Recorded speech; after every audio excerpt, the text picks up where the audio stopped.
The lives of black children in 18th century America, like Mary Ashby, are often difficult to uncover. Mary was the daughter of Matthew and Ann Ashby. Matthew Ashby was a mixed-race, free man who lived in 18th century Williamsburg, Virginia. His wife, Ann, and their children were enslaved by local brick mason Samuel Spur. At some point, Matthew purchased his family from Spur for 150 pounds. This did not make them free. In 18th century Virginia, only the governor and his council could free enslaved people. Matthew technically became his family's enslaver.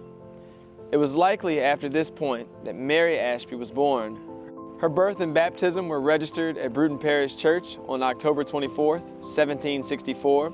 Because the status of slavery was hereditary and flowed from mother to children, Mary would have legally been considered a slave. But in the registry, she was categorized as a free mulatto. This indicated that despite her legal status, at least some of the Williamsburg community saw her and her mother and siblings as free.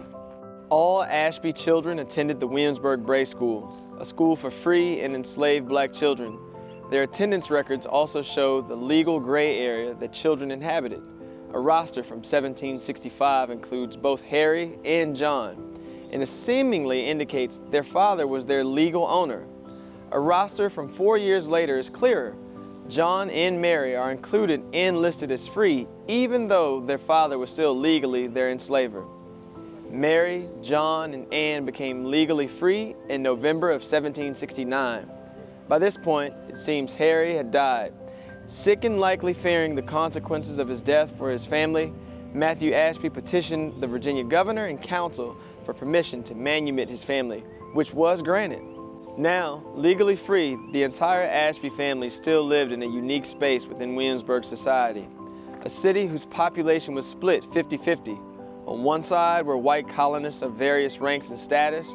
On the other was African and African-descended people, the vast majority of whom were enslaved.